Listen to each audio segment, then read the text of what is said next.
Hello, আসসালামু আলাইকুম। কী অবস্থা সবার? সবাই কেমন আছেন? নতুন একটা রেসিপি নিয়ে চলে আসছি।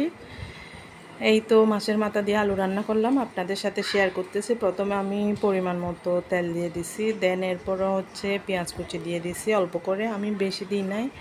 বিকজ হচ্ছে এই এটা বেশি দিলে মানে তেমন ভালো লাগবে না, সে কারণে আমি আজকে পেঁয়াজের পরিমাণটা একটু কম দিছি। এখানে আমি অর্ধেক টমেটো দিয়ে দিছি।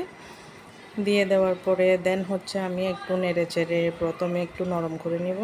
এরপরে হচ্ছে আমি যা যা লাগে সবগুলো দিয়ে দিব। এখানে আমি মরিচ দিয়ে দিছি প্রায় 1.5 চামচ, এটা হচ্ছে চায়ের চামচে। দেন এরপর হচ্ছে আমি হলুদ দিয়ে দিছি আধা চামচ। এরপর হচ্ছে আমি পরিমাণ মতো লবণ দিয়ে দিছি।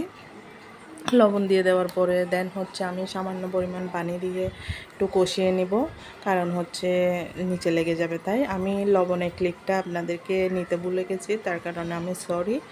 দেন হচ্ছে এগুলো আমি সবগুলো একটু ভালো করে কষিয়ে নেব। কষিয়ে নেওয়ার পরে আমি এখানে রুই মাছের মাথা অর্ধেক, দেন হচ্ছে লেজ, সবগুলো যা যা রাখছিলাম আমি 2-1টা টুকরো এগুলো দিয়ে দিব।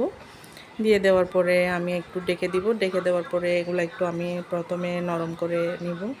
নেওয়ার পরে দেন যখন একটু সিদ্ধ হয়ে যাচ্ছে, মরিচের গন্ধটা চলে গেছে, এখন হচ্ছে আমি এখানে হচ্ছে 2টা আলু বড় সাইজের আমি লম্বা লম্বা করে শেপ করে কেটে নিছি। কেটে নেওয়ার পরে দেন এগুলো হচ্ছে আমি ভালো করে ধুয়ে নেওয়ার পরে এখন আমি দিয়ে দিব।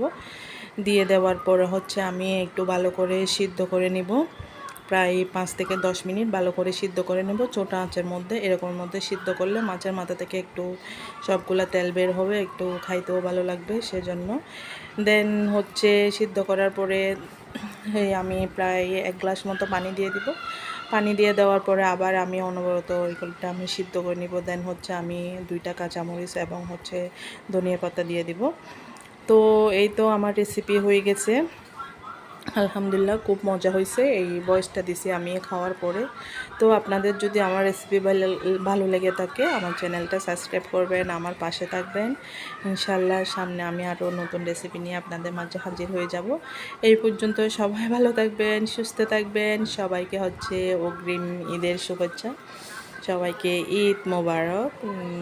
ওকে, আল্লাহ হাফেজ, টাটা, বাই, আসসালামু আলাইকুম রহমতুল্লাহ।